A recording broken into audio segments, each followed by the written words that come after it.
We are continuing with the next topic,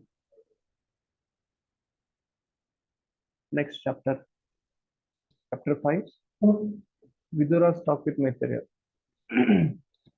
As we saw chapter, last two chapters, so Uddhava, after meeting Krishna, just before his disappearance, he has been ordered by Krishna to go to Badrika Ashram and narrate the Paramasthiti, the knowledge of the creation of the material world, the Chatushloki, and even the extension of Chatushloki, the transcendental pastimes in Vrindavan. Krishna ordered him to narrate it to Naranaran Rishi and Badrika Ashram. Basically, Uddhava was very pure devotee of the Lord.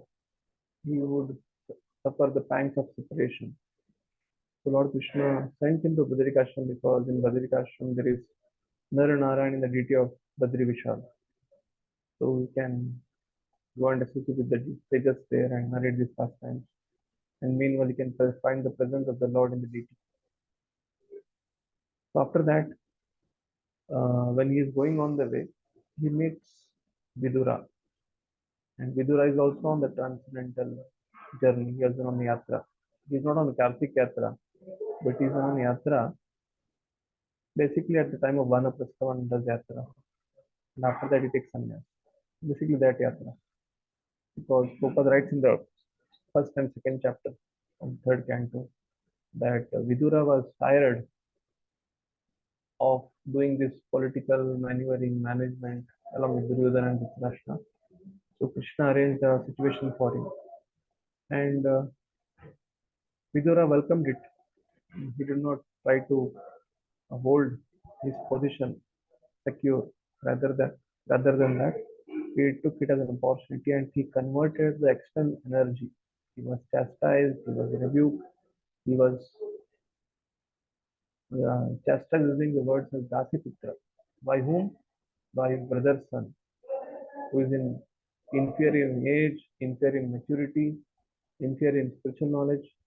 But Vidura, he could see the hand of Lord in it, and therefore he could transcend that external energy and convert that into the internal energy, and then he could go for the Tirthyatra. So that is what the section of third chapter, third canto, first chapter, second chapter, third chapter, fourth chapter. And then when Vidura comes across Uddhava in that Tirthyatra, because he is also on Tirthyatra, he comes across Uddhava. He has got a hint, but he is not confirmed. So Uddhava gives him a hint that Krishna's pastime, Krishna has departed from this world. So there are pastimes of Krishna in Vrindavan, pastimes of Krishna out of Vrindavan, and the disappearance pastime we saw in the fourth chapter. And the main lesson what Prabhupada tries to drive it out from the fourth chapter is one has to be careful with dealing with Vaishnavas. Whether one might be associated or not, if they disrespect Vaishnavas or they don't deal with them with proper attitude, then surely they will perish. So after this, Uddhava, when he hears this question that Vidura wanted to hear from Uddhava, the Paramsiddhi, Uddhava, because he was inferior in age, so I think Anand Mohan would ask the question. So that means we should not preach people who are older than us. We don't decide to preach, whether to preach to younger one, whether to preach to equal, or whether to preach to elders. Who decides? Our superiors. They instruct us. So we preach not on our own choice. When Nityananda did not preach till the time he met Chaitanya Mahaprabhu, he was just doing Tirthyatra. And only when Chaitanya Mahaprabhu came, that time Nityananda joined him in Sankirtan movement in Navadvip, and then he started the Sankirtan Andolan. So Nityananda as a guru is trying to teach us till the time our superiors, our Lord himself, Krishna's Kaviraj Goswami is blessed by Madan Mohan before writing Chaitanya Charitamrita. So basically, we don't decide. If superiors instruct us, then we preach. Whether somebody in the audience is even superior to us in age, in maturity, but because our superiors have instructed us, we can. So therefore, But Uddhava was saying that there is some more superior sitting in age as well as in spiritual realization. And he wanted to go and associate with Badri Kashram, wanted to associate with Badri Vishal. And therefore, it directs Vidura to Maitreya, who is sitting at the bank of Ganges in Haridwar. So now this fifth chapter starts with this. Okay. Shri Shukayuvacha Varidu Nadiya Arshabam Kuruna Maitrem Masina Magadabodam Shattopastrishtachutabhavasiddha Papracha Shaushilya Gunavitraptaha.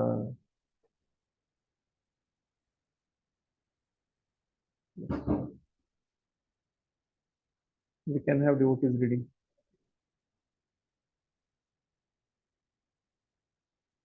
Anand Mantu. Vidura.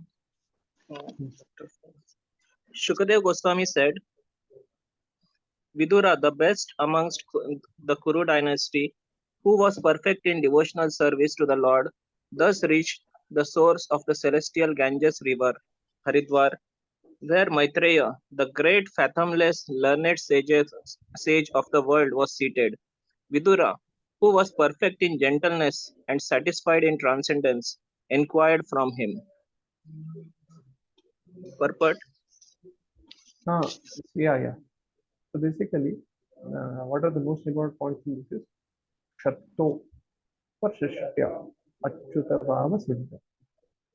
Shatta, who is Shatta? Shatta is referring to Vidura.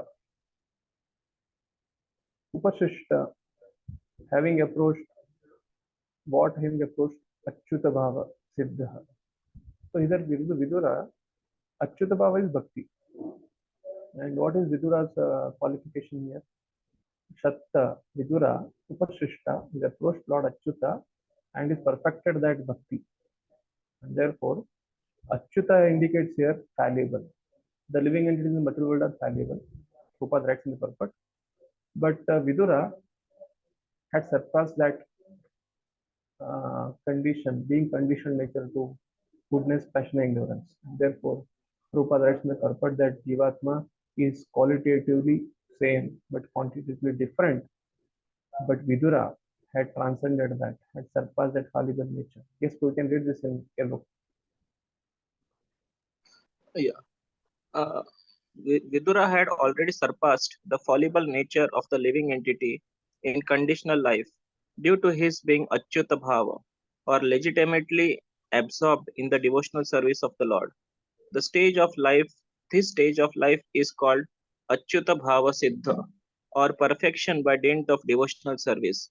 Anyone, therefore, who is absorbed in the devotional service of the Lord is a liberated soul and has all admirable qualities. Yes. So, just before we start the chapter,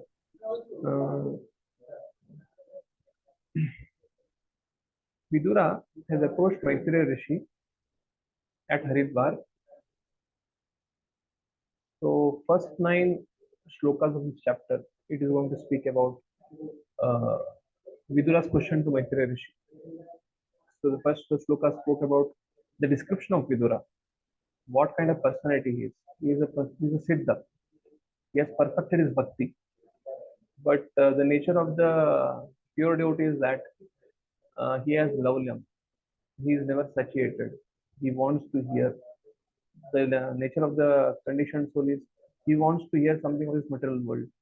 Okay, he wants to hear what is going on right now. Okay, some war is going on, some match is going on, some cinema is going on, some profit is going on, some stock exchange is going on. So basically, based on according to his likes, he goes and tries to find his particular YouTube channel, whatever it is. But the nature of the pure devotee is that he just wants to watch or he wants to just tune into Krishna's channel. Therefore, the first shloka describes about what is the caliber of Vidura. The caliber of Vidura is Achyuta Bhava Siddha. So from second verse onwards till ninth verse, Vidura is going to ask questions to Maitreya. What are the questions? There are questions regarding the Purusha Avtaras, there are questions regarding the Lila Avtaras, there are questions regarding the Virata Rupa, there are questions regarding the Jiva, and there are questions regarding the Karma. These are the features because Krishna has just departed from this world. So Vidura doesn't want to directly ask him pastimes regarding Krishna, but he wants to ask him questions regarding the Purusha Avtaras. That will come further in the section today. So Vidura starts asking questions to Maitreya Rishi from the second shloka. Sukaya karmani karoti loke natai sukam vanyaduparam va vindet bhuya satayeva dukkam yadatrai yuktam bhagavan vadenya. Yes. Translation. Vidura said, O great sage, everyone in this world engaged in productive activities to attain happiness, but one finds neither satisfaction nor the mitigation of distress. On the contrary, one is only aggravated by such activities. Please therefore give us direction on how one should live for real happiness. Yes. So what Prabhupada begins the purport with telling, actually Vidura had approached Maitreya not for asking about uh, basic philosophical questions or the the conditions of desire for enjoyment and its satiation, its frustration, and then it takes up spirituality and all those things. Dharmarthakam. He didn't want to ask this, but he wanted to ask about Krishna. But Prabhupada writes, Vidura, out of his humility, is not asking that question. Vidura is demonstrating his humility, and therefore, because of his humility, Vidura is trying to, like Krishna and Arjuna is there in Bhagavad Gita, or Parikshit Maharaja Sukdev Goswami. Parikshit Maharaj is a pure devotee. He was already Vishnu Rata, he was burnt in the womb. And Lord Krishna personally appeared and he revoked him from that premature death. And invoked him, and Krishna was, and Krishna was always eager to see that form who came to save him the womb. So when Parikshit Maharaj is sitting in front of Sukdev Goswami, or Vidura is sitting in front of Maitreya Rishi, or Krishna is sitting in, Arjuna is sitting in front of Krishna inquiring about, I don't want to fight the battle of Kurukshetra. The mode is, for the people in general, they want to teach the basic principles of spirituality. Prabhupada will try to speak about this in the further third or fourth purport. This thing will come. So, but out of his humility, Vidura is trying to ask, not humility asking about the subject matter of Krishna, but that which is relevant to common man. That is what Prabhupada writes. Yes, Mataji, you can read this in yellow. A common man from here. When Vidura approached Maitreya, he should have asked only about the Lord, but out of natural humility, he did not immediately ask about the Lord, but inquired into a subject which would be of great importance to a common man. A common man cannot understand the Lord. He must first know the real position of his life under the influence of the illusory energy. In illusion, one thinks that he can be happy only by fructive activities, but what actually happens is that one becomes more and more entangled in the network of actions and reactions and does not find any solution to the problem of life. Everyone tries to become happy by planning in the material world, but the law of nature is so cruel that it sets fire to one's schemes. The fructive worker is not happy in his schemes, nor is there any satisfaction of his continuous hankering for happiness. So, Prabhupada writes here, common man cannot understand the Lord. He must first know the real position of his life under the influence of the illusory energy. Therefore, Vidura starts with asking about karma. The living entity does karma for happiness, but ultimately it is vindeta dukkam. That is what it is. So then, what he has to do? If he has to come out of that duality. He wants happiness, but he's getting distressed. So what he does? Why he gets distressed? He gets distressed because Janasya Krishna Dhinukasya Daiva Adharmashilasya Sudukhitasya. अनुग्रहाये अचरन्ति नूनं भूतानि भव्यानि जनार्दनस्य. So, this connecting verse is nothing but the living entity is in distress because of Vimukasya Daivad. Krishna Vimukha, a common man, a man in general, or a common man who is not a devotee. He is turned away from Krishna. Vimukasya Daivad. And he is stooped in Adharma Shilasya Suduktikasya. That is the reason for his misery. So what is the solution? Anugrahayena charanti nunam. Therefore, the saintly souls like Srila Prabhupada, pure devotees like Vidura, and all, Maitreya, Uddhava, they're all traversing. Recently, all the acharyas, one of our acharyas of all sampradayas, they traverse all throughout the world. Anugrahena charanti nunam. Bhutani Vaudyani Janardanasya. Because they carry Janardana in their heart. Bhagavad Bhagavatas, Tirtha Bhuta Swayam Vibhu. Tirthi Kurvanti Tirthani Swantasthena Gadabhata. Because they have realized Lord in their heart. They are, they are, they have awakened to that consciousness, full-blown Krishna consciousness. And therefore, by associating with them, the so-called commoner who is in distress because of material misery, because of doing the material activities, he can become awakened and become distinct Krishna consciousness. Yes, next. Anushru, you can do. O my Lord, great philanthropic souls travel on the earth on behalf of the Supreme Personality of Godhead to show compassion to the fallen souls who are averse to the sense of subordination to the Lord. Purpose. To be obedient to the wishes of the Supreme Lord is the natural position of any living entity. But due only to past misdeeds, a living being becomes averse to the sense of subordination to the Lord and suffers all the miseries of material existence.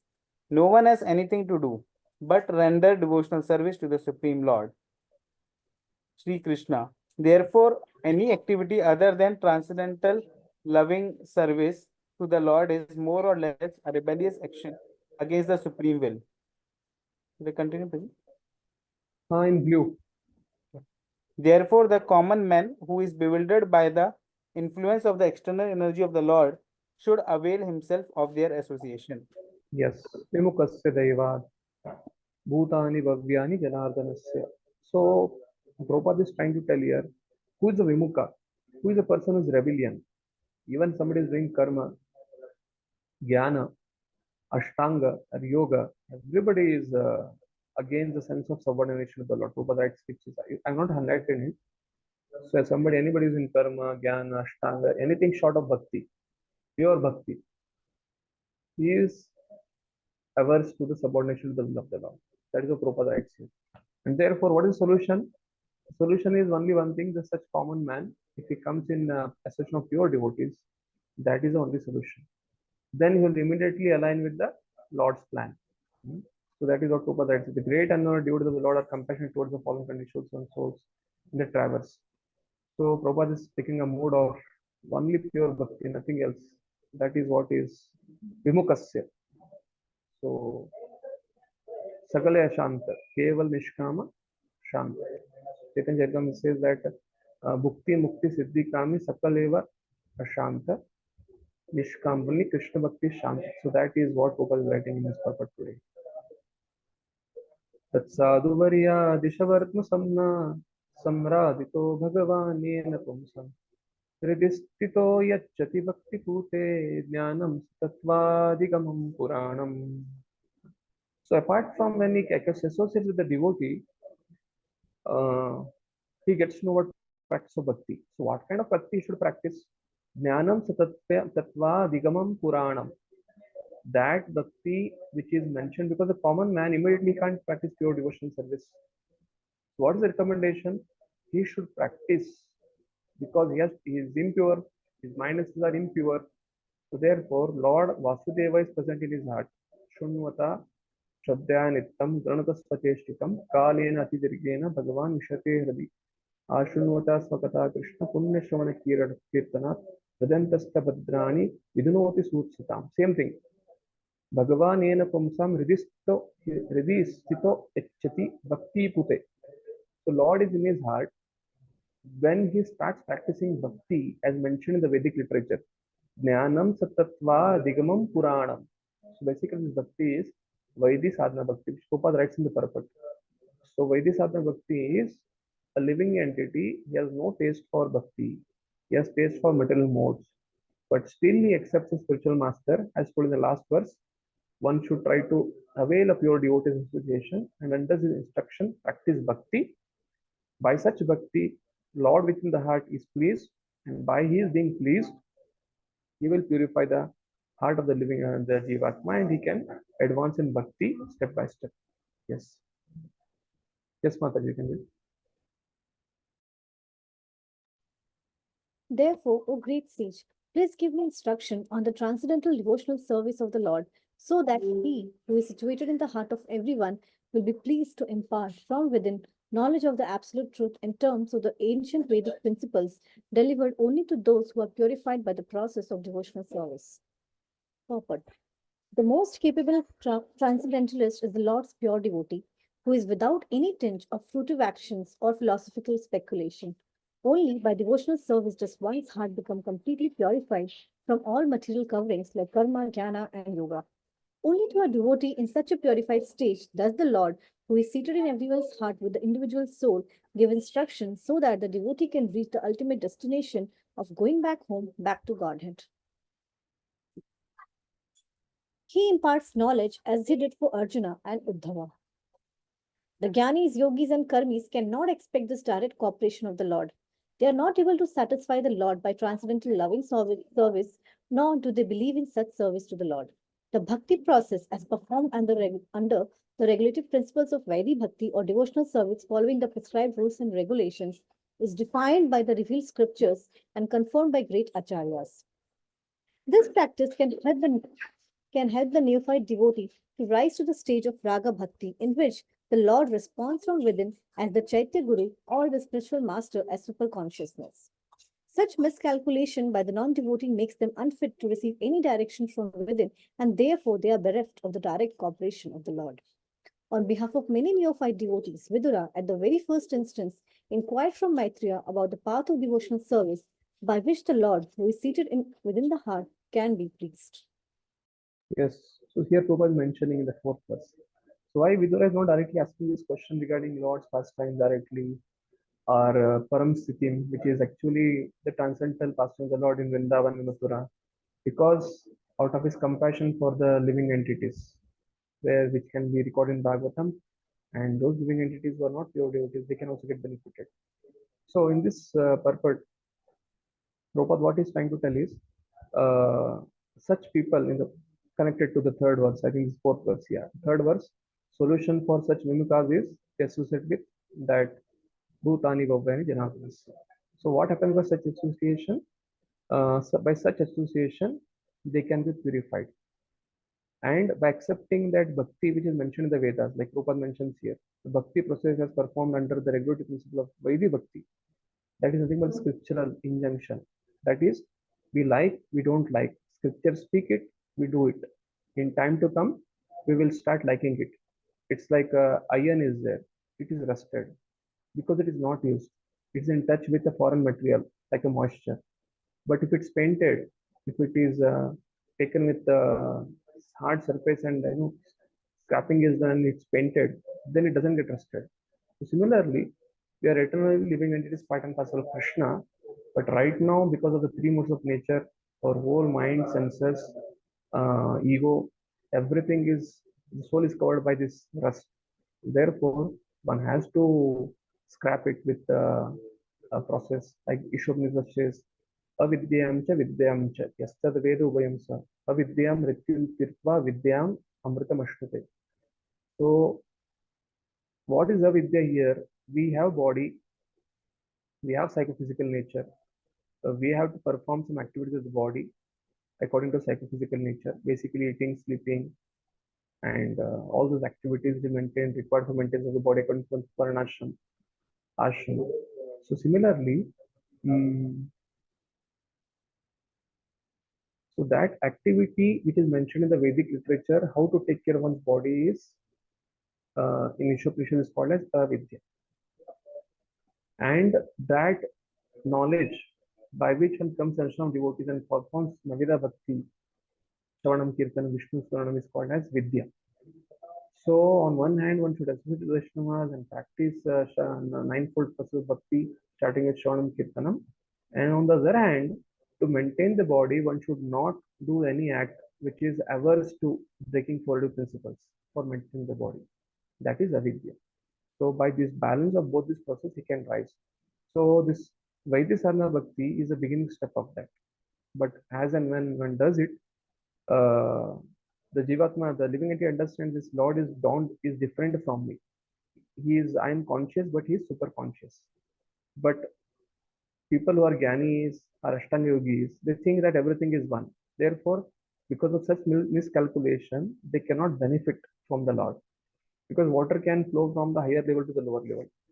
If the Jivatma thinks that I am in the same level with the Lord, then whatever Lord is speaking in Bhagavad Gita, wherever the mention of the reference of the Lord in the different places in Bhagavatam, Chaitanya Charitamrita, they'll think I am that. And because of that, they will think I don't have to surrender to Him. Therefore, that benefit, that extra help, the most important help, which the Jivatma can get by surrendering to the Lord, they miss it.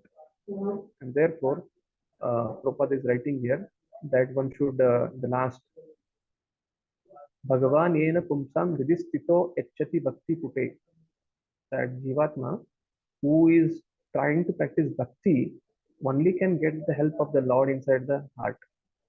Lord is present in everybody's heart, but in most of the people, he's like Paramatma. He's a neutral witness. But as soon as one starts practicing bhakti, he becomes Bhagavan. So therefore, the word Samaradito Bhagavan, why mentioned it's not Paramatma here, it's Bhagavan. Mentioning that for the bhaktas, the Lord purifies the heart easily. And according to the Jnanam Satatva Digamam Puranam, according to the bhakti principles as mentioned in the Puranas. And if you see for that matter, even in the 13th chapter of Bhagavad Gita, 5th or 4th verse, when Krishna is being asked, when Arjuna is asking question to Krishna regarding Purusha, Prakriti, and after that Geyam, Jnanam, and then he's asking question about Kshetrajna. Even Krishna, when he's replying, he is telling, I have heard it from Rishi Chanda. Rishi means sadhus, and also Chanda means Shrutis and Smriti. He is also his Bhagavan, but has an ideal Jagat Guru, representing a bona fide Guru. He is trying to quote sadhus and shastras. So when Lord speaks, he doesn't speak independently. Also, Dharmo to Shakshat Bhagavat Pranita. Lord quotes devotees, sadhus, rishis, and Lord quotes shastras. Similarly, when it comes to practice of bhakti, it should be based on scriptural injunctions. And therefore, that is what is being mentioned in this 4th verse. So one should not take it to trying to do bhakti on his own.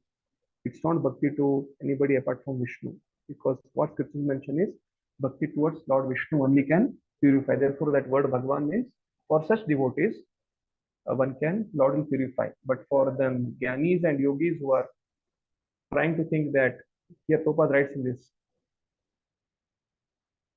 all transcendentalists other than devotees make no distinction between the individual soul and the super soul, because they miscalculate the super consciousness and the individual consciousness to be one and the same. Therefore, such people cannot get benefited from this help, what is being mentioned in the 4th verse.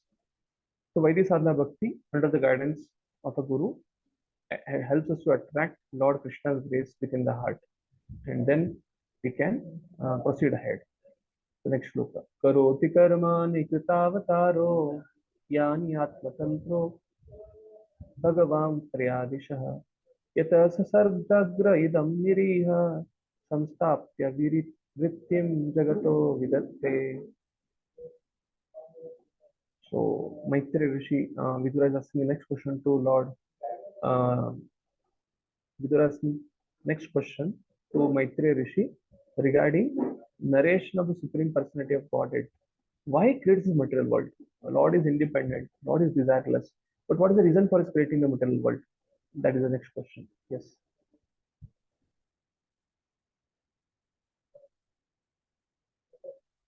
Who is there after Anushpati? Hare Krishna. Yes, so Madan Mohan, we can read. I think numbering is not there, so I'll just call out where I'm saying.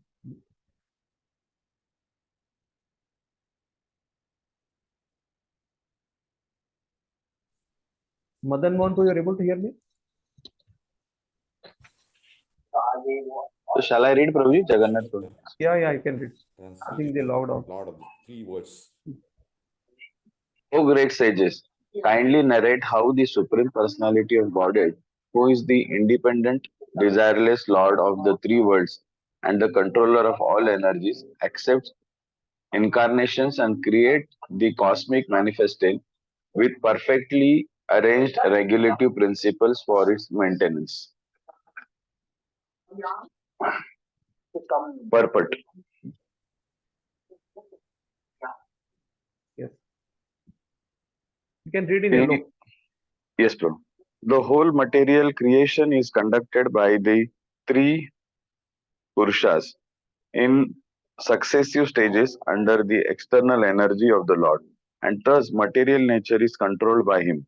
Thinking material nature to be independent is like seeking milk from the nipple like bags on the neck of a goat.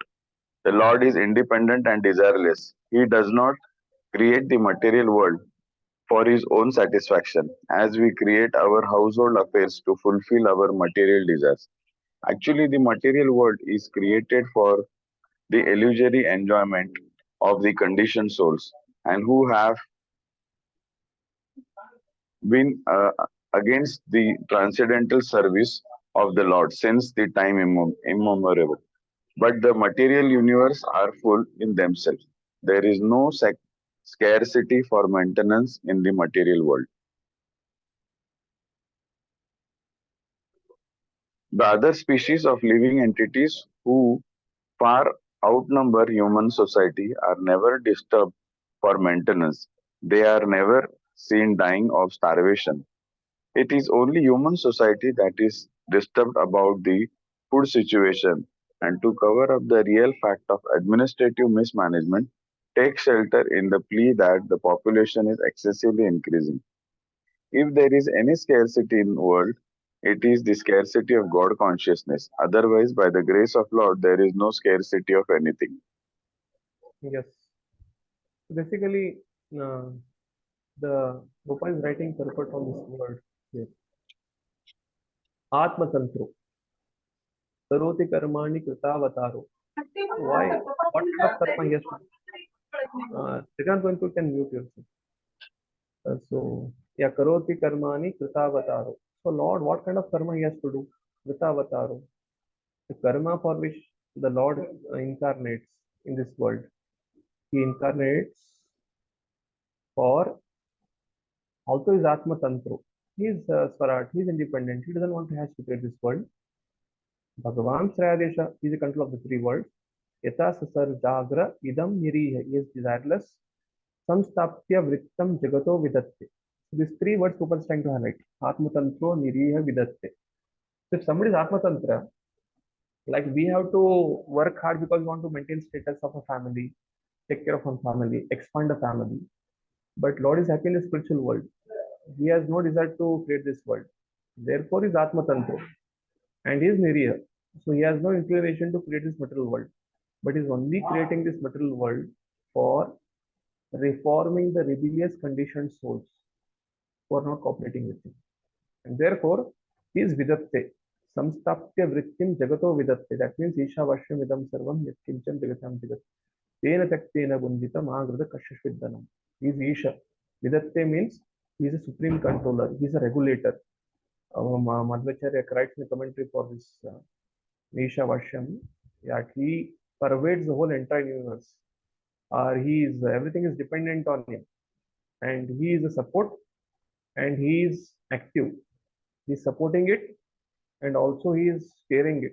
That is the meaning of everything rests on him, and he is inside everything. If everything rests on him means his support, and he is inside everything means he is practically by his own interference through Purusha Avataras and Prakriti, he is getting the task done. That is Vidatte. So, although Lord is Patantra and he is Niriha, but he regulates the living entities creation in the material world. For them, he is creating all facilities. So Prabhupada is writing up what point is trying to bring is also God has created the material world. There are so many miseries. People start to speak about, there are so much poverty-stricken people. People try to argue that, they not all people are getting their food. But there is saying there is everything for everybody's need, but not for one man's greed. Prabhupada concludes that the starvation thing is artificially created by the human beings. But animals, none of the animals are starving or dying because of not getting food. They're dying because of not getting food. But there is scarcity in this world because of administration mismanagement by the kings. And that they don't agree. So what is scarcity? There is scarcity of God consciousness. Otherwise, by the grace of the Lord, there is no scarcity of anything. So the three words, Swatantra, Niriha, and Vidatte. Swatantra Niriha, he has no inclination for creating the material world, but still he creates to reform the living entities, and therefore this perfect arrangement. Om Purnamada Purnamidam Purnat Purnamudachyate Purnasya Purnamadaya Purnameva Shishya. And many students, when we take this shloka, they ask how the world is complete. There's so much of suffering. There are so many people who don't get food. All those things. Yeah, this world is complete because all incompleteness is achieved by the is because of incomplete realization of the absolute truth. Because this world is created only for realizing the absolute truth. Anything less than that, then that plan will not be fulfilled here. But still, Lord is created for everybody's need in terms of uh, food, clothing, shelter. But because of the living entities, especially human beings, trying to mishandle the ecology system or mishandle the economic system, there is scarcity of food. यतः पुनस्तेकैदं निवेश्य सेते गुयायं संवृत्तवृत्ति योगेश्वरादीश्वर एकपेतद् अनुप्रविष्टो बहुधा यतासित्. So one question Vidura asked in the previous verse. Till now, what all questions he asked? He has asked question regarding give us direction on how one should live for real happiness. Sukaya karmani karoti loka. That was it. And the second question he asked regarding living entities, why they are suffering. So compassionate souls they travel, they show therefore why the jiva is suffering. Third, in the fourth, he is asking the third question, transcendental devotion service of the Lord. Give me instruction on the transcendental devotion service of the Lord. And the third question. The fourth question in the last verse which is asked is, narrate the Lord's pastime of the material creation as Purusha Avataraha. Fifth shloka. The second shloka was about happiness, how the jiva can get happiness. Third shloka is about the why the jiva is bound. Fourth shloka, transcendental bhakti, Vaidhi sadhana bhakti, that was the thing. And this fifth shloka was about the Purusha avataras. Lord creates. He doesn't create the material world. The Purusha avataras create. Basically, Purusha avataras. The sixth shloka which is there now, which I read now, it is about, you see, yata punat sveka idam niveshyah. So, sve, matlab on his own, in his. The Lord lies again and again in the space at one corner of the material creation or one corner of the universe, spiritual universe. Basically, the whole spiritual world is there, and one corner, one fourth corner of the sky, the spiritual sky, Lord lies there as Mahavishnu, and he creates the universe. So yata punasveka idam niveshya sate goyayam sanivritta vritti yogeshwaradishwaraika etat anupravishto bahudayatasit. So this is the heart. What is the heart? The Purusha Avatar Mahavishnu's heart is to, he lies down in the cosmic sky. From there expands to Garbhodaksha Vishnu, Shirodaksha Vishnu, and the Jivatmas are impregnated in the material world. That is what we see generally, we have seen second canto. But this version which is being spoken by Vidura, Vidura is asking to Maitreya Rishi, the version he has heard, it is of different Kalpa Veda. Yes, next devotee. Bhaja Hari Prabhu, if you are there, I think you are not there. Yeah, Madan Mam, you carry on. I had asked you. Hare Krishna. He lies down on his own heart spread in the form of sky, and thus placing the whole creation in that space. He expands himself into many living entities, which are manifested at different spaces of life. He does not have to endeavor for his maintenance, because he is the master of all mystic powers and the proprietor of everything. Thus, he is distinct from the living entities. Purport. The questions regarding creation, maintenance, and destructions, which are mentioned in many parts of the Srimad Bhagavatam, are in relation to different millenniums, kalpas, and therefore they are differently described by different authorities when questions by different students. There is a difference regarding the creative principles and the Lord's control over them. Yet there are some differences in the minute details because of different kalpas.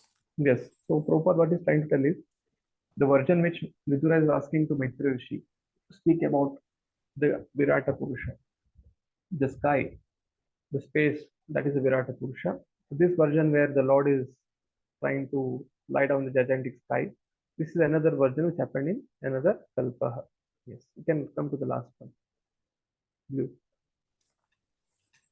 The living entities are a superior energy here, whereas matter is the inferior energy, and the combination of these two energies brings about the manifestations of this material world, which is in the heart of the Lord. Yeah, because in the translation there is something like he lies down on his own heart, spread in the form of the sky.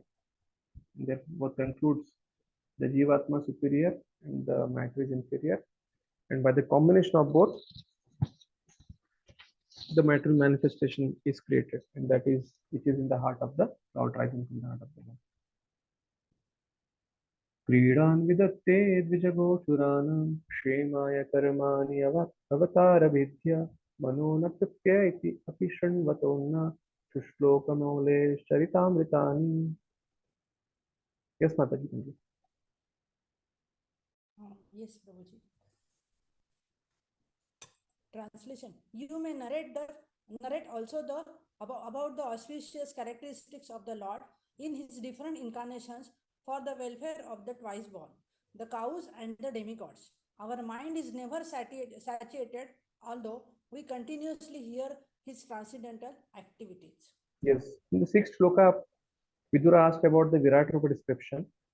So Prabhupada mentioned the purport.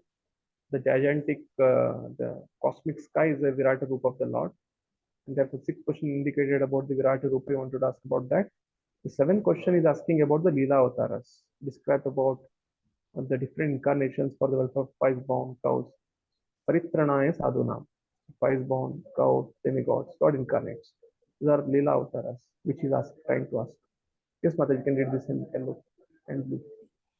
A human being is born due to union of the father and mother, but a civilized human being has another birth by contact with a spiritual master who become the actual father. The father and mother of the material body are so only in one birth, and in the next birth, the other father and mother may be different couple.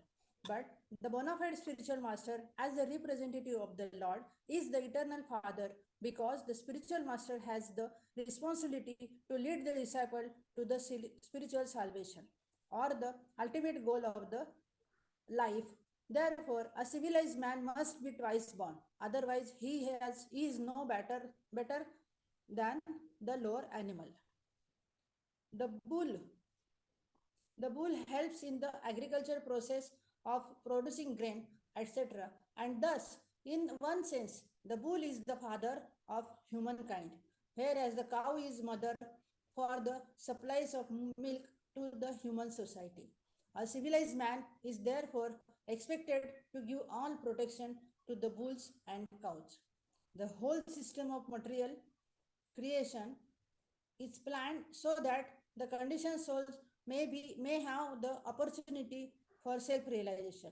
One who takes advantage of such an arrangement is called a demigod or civilized man. The cow is meant to help maintain such high standard of living. The Lord's pastimes for the protection of the twice-born civilized man, the cow and the demigods are an transcendental. A human being is inclined to hear good narrations and stories, and therefore there is so many books, magazines, and newspapers on the market to satisfy the interest of the developed soul. But the beauty of the transcendental literature, like the Bhagavad Gita and Srimad Bhagavatam, is that they never become old. Vidura might have heard the pastimes of the Lord many, many times before he met Maitreya. But still, he wanted to the same narrations to be repeated because he was never satiated by hearing them. That is the transcendental nature of the Lord's glorious pastimes. Yes. So here, the shloka Kridan Vidatte Dvijago Suranam. Basically, Lord appears in his different pastimes to deal with the Vijas, devotees, pure devotees. Go, protect the cows, is Govinda. Suranam, demigods. Prabhupada is writing anybody who is abiding with the laws of God is a Sura. Shemaya Karmani Avatara Vedya. Lila Avatar. And second part is like Mano na tripyanti apishanvatamna shushloka maulis charitamritani. Therefore, Prabhupada expands in all the paragraphs about cow, about Vija. The first birth is by parents, the second birth is by the Guru, and then he speaks about the demigods or demigods who accept the Vedic version, accept cows, who align with the Lord. They are the Dvijas. So this pastimes of the Lord for the protection of the cows, firstborn, demigods are transcendental. But the living entity is inclined to read so much. Therefore, there's so many literatures are there. So much of content is there, which is minus Krishna. Anything which we can read, anything which we can see, anything which gives us entertainment. If it is minus of Krishna, it is Maya. So Prabhupada is telling such refuse remnants being read once such literature will become stale, market literature. Or he speaks in Bhagavatam. Narada speaks this to Vedvas in Bhagavatam 1.5.12. Before a Tadva Visargo, before that verse it comes that they are like pro literature, pro class, basically dealing with the body, dealing with the material enjoyment. They become stale. It's like a chewing gum. You eat and then throw it out. One cannot again taste it. But the literature of transcendental literature like Bhagavad and Bhagavatam, they never become old. That is the difference between mundane literature and modern literature. So such modern literature doesn't have the information of Leela Avtaras, but Bhagavad Gita and Bhagavatam, they have this information, and therefore, when devotees following the footsteps of Vidura start reading it from Vedi Sadhana Bhakti to Ragana Bhakti to Bhava Bhakti to Prem Bhakti, they will also never feel satiated by hearing them. That is what Prabhupada is writing in the purport. Yastattvavederadilokanatu lokan lokan sahalokapalan Achikklapad hi sarvasatta nikaya vedo adhikrattapatitah. Yes, next. Hare Krishna Prabhuji. Huh. Prabhuji, can you scroll down? I can. Yes, yes. The Supreme King of all kings has created different planets and places of habitation where living entities are situated in terms of their work and the modes of nature. He has created their different kings and rulers.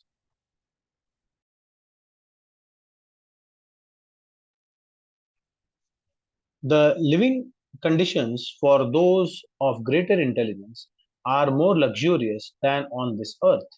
There are also planets where no sunlight reaches, and there are living entities who must live there due to their past deeds. All such plans for living conditions are made by the Supreme Lord, and Vidura requested Maitreya to describe this topic for the sake of further enlightenment. Yeah.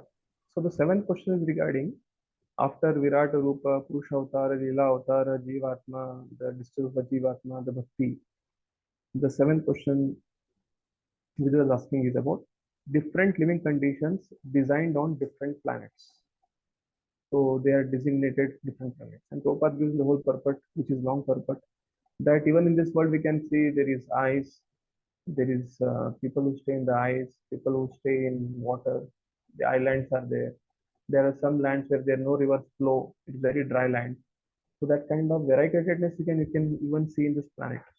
Why it is so? Because of their past karma. based on that. Somebody is born near the water body, somebody is not born near the water body, somebody is born in the desert, somebody is born in the ice. Similarly, as we can see the variegatedness of this planet, the same variegatedness exists in the whole 14 planetary systems. And Vidura asked this question regarding the different Jivatmas designating have been designated different planets. So he inquired about that. How Lord has designated different planets for different Jivatmas. Kindly speak on that. That is the seventh question. The next question.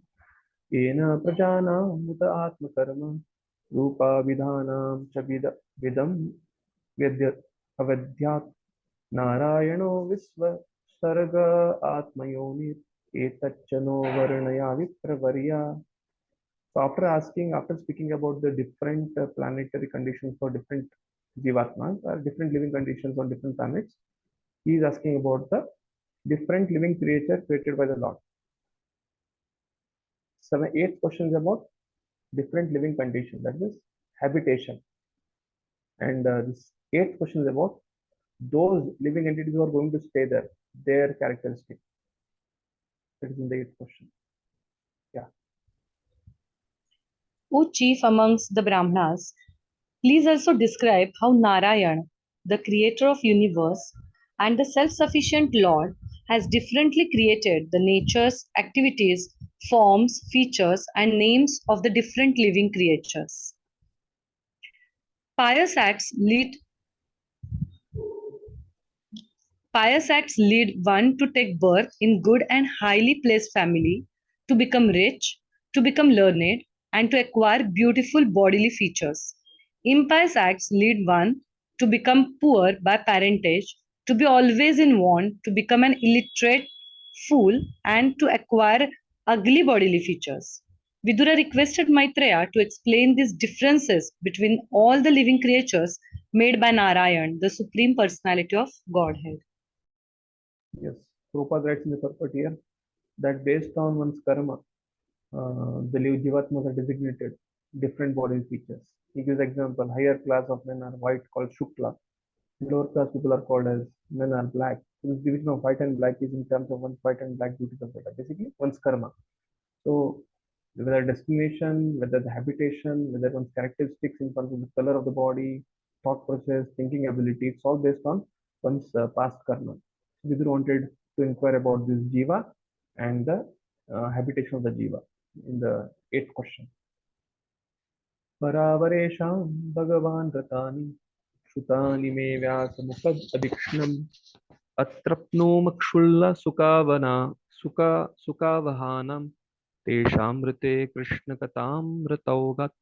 So now till 9, from 2nd to 9 is asked this question. 8 questions. So now he is going to, Vidura is trying to hint to Maitreya Rishi that he has heard from Vyasa. What he has heard from Vyasa? He has heard Mahabharata from Vyasa. Para Varesham Bhagavan Vratani Shrutani me Vyasa Mukad Abhikshanam. So he has heard. Basically, Vidura had heard Mahabharata from Vyasadeva.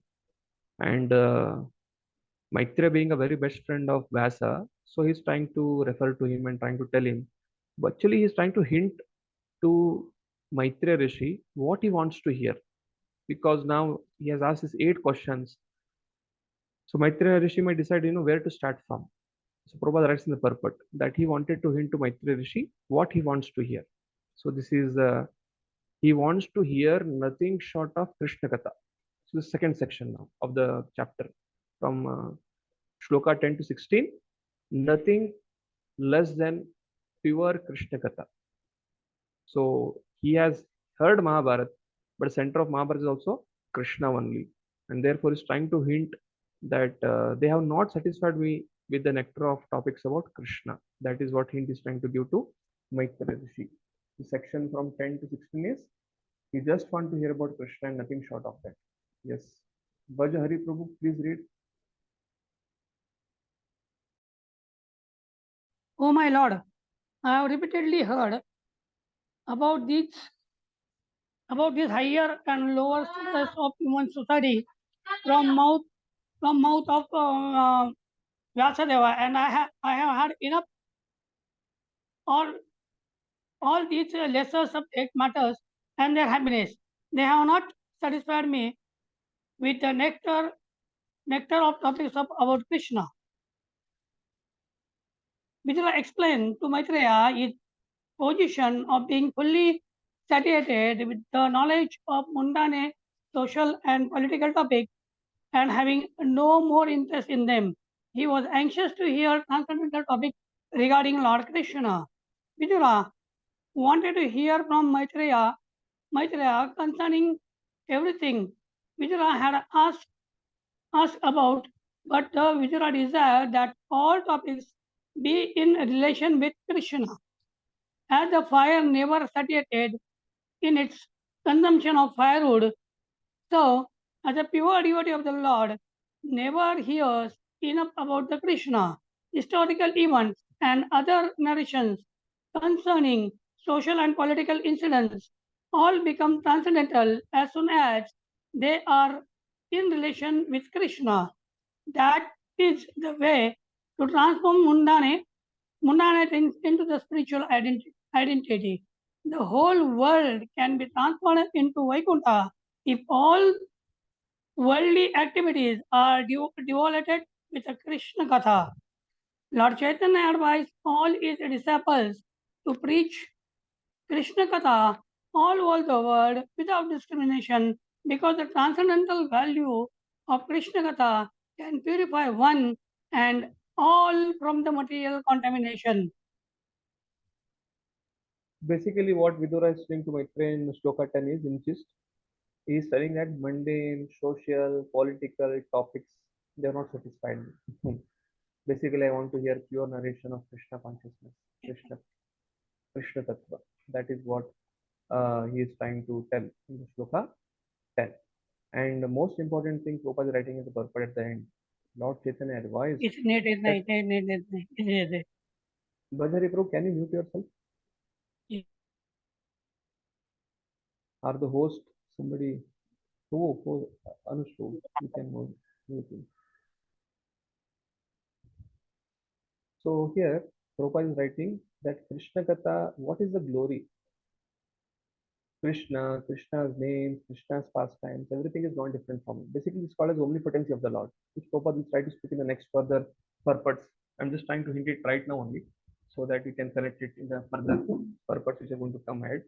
And Krishna Katha being non-different from Krishna, basically most of the times devotees think that, oh, Krishna should come in front of me, Krishna should come and protect me, Krishna will come and save me. But Krishna has come, appeared in his name, appeared in his form, appeared in his pastimes. So for a pure devotee can easily access it. Or anybody who is trying to become a pure devotee should understand this omnipotency of the Lord. What is the omnipotency of the Lord? Lord's name, Lord's forms, Lord's pastimes are not different from it. So in that way, there are types of Krishna Katha, Bhagavad Gita and Srimad Bhagavatam. One spoken by Krishna, one is about the narration about Krishna and Krishna's devotees. And Prabhupada is writing, Lord Chaitanya has advised all his disciples to preach Krishna Katha all over the world without discrimination.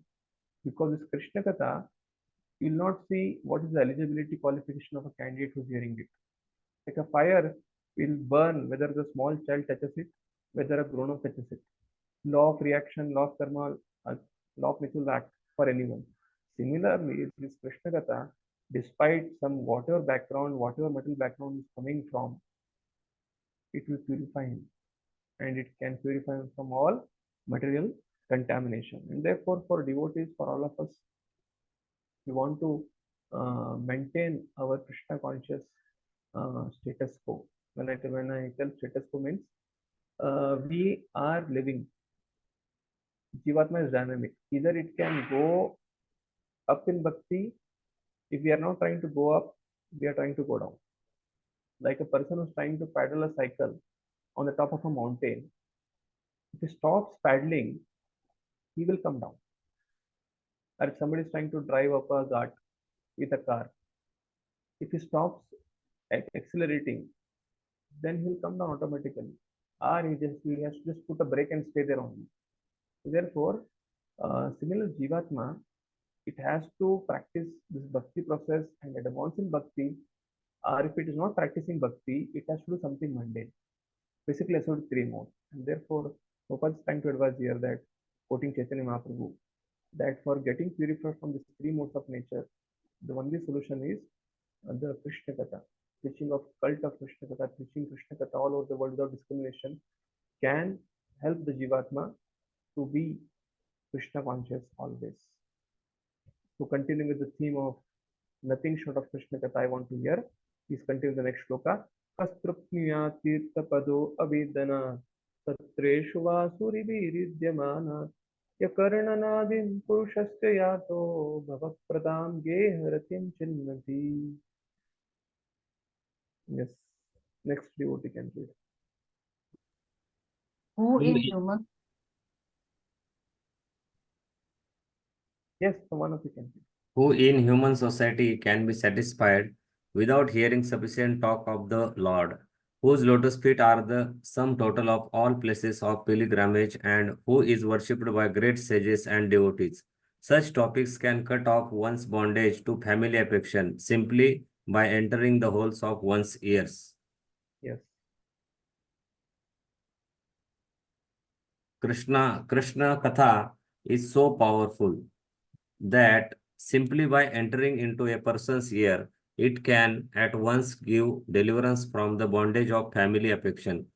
Family affection is an illusory manifestation of the external energy, and it is the only impetus for all mundane activities.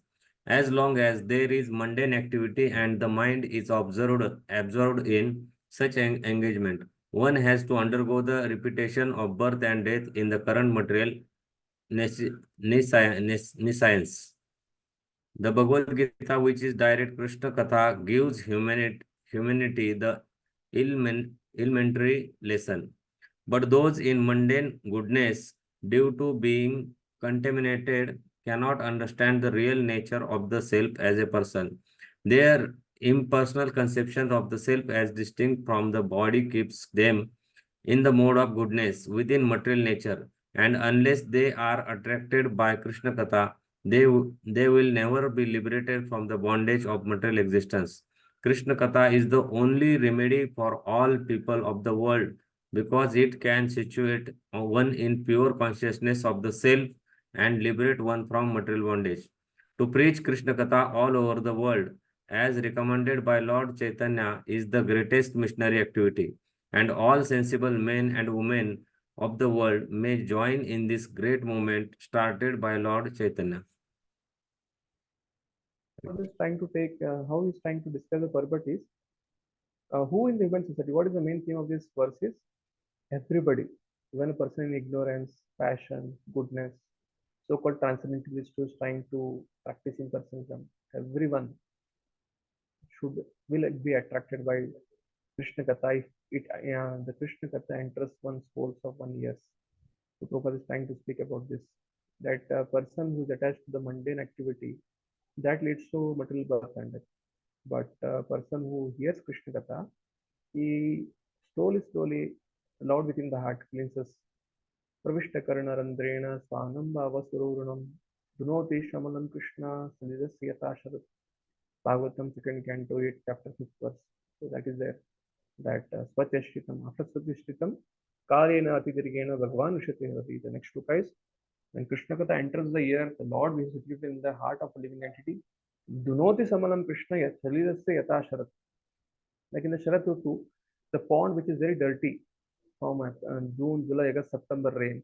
Suddenly September when the Sharat Rutu rain comes, all the pond muddy pool gets purified. Just the first drop. Similarly, the three modes of material nature contamination in this whole material creation is compared to contamination of three modes, which Jivatma is trying to get colored in different modes, goodness, passion, ignorance. But that one drop of Sharat Rutu rain is compared to the Krishna Katha. That one drop of rain when it falls, Prabhupada writes in the purport, Sharat. Jivatma, the living entity, the scientist can take out all the chemicals from their laboratories and try to clean all the water bodies throughout the world in other Rutus, but that will not get cleaned. But automatically when the Sharat Rutu rain falls, within that first rain, the whole water bodies get cleansed.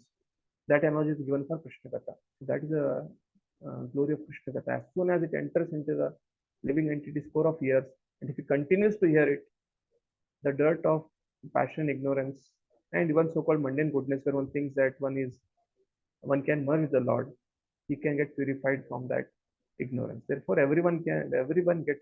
Question is, who will not get attracted to Krishna Katha? Everyone in all three modes will get attracted to Krishna Katha. The next theme of the next shloka is Vasudeva described Mahabharata to attract mass of people to Krishna Katha. So he told previously in the 10th verse that Mahabharata, but Mahabharata is not just mundane because center of Mahabharata is Krishna.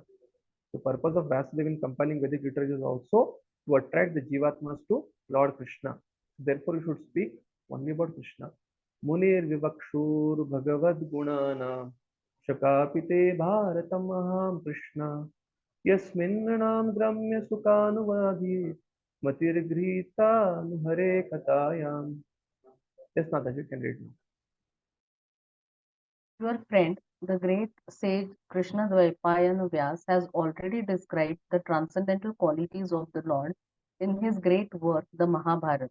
But the whole idea is to draw the attention of the mass of people to Krishna Katha, the Bhagavad Gita, through their strong affinity for hearing mundane topics. The great author has compiled the Mahabharata in such a way that the less intelligent class of men who are more interested in mundane topics may read the Mahabharata with great relish and in the course of such mundane happiness can also take advantage of the Bhagavad Gita, the preliminary study of Srimad Bhagavatam or the Vedanta Sutra. Srila Vyasadeva had no interest in writing a history of mundane activities other than to give less intelligent persons a chance for transcendental realization through the Bhagavad Gita. Vidura's reference to the Mahabharata indicates that he had heard of the Mahabharata from Vyasadeva, his real father, while he was away from home and was touring the places of pilgrimage. Basically, it shows that when Vidura quit the job from Dhritarashtra as an advisor, when he was touring, he heard this Mahabharata from Vyasadeva. But also he heard from Vasudeva, also it had Krishna, but still he was not satisfied. He wanted, basically, in 11th verse when he spoke about Mahabharata, he spoke with that, mundane, political. I don't want that. I want to hear pure Krishna Katha. But when he's playing here now, he's trying to give a hint that even Vasudeva compiled Mahabharata because he wanted to give that pill or within banana to the child. So Mahabharata is written in such a way that it has Dharma, Artha, Kama, Moksha. But it has Pancham Purushartha, that is Krishna. Therefore, he's trying to hint here that he wants just hear topics about Krishna. In fact, Mahabharata also had Krishna as a center of that scripture in it.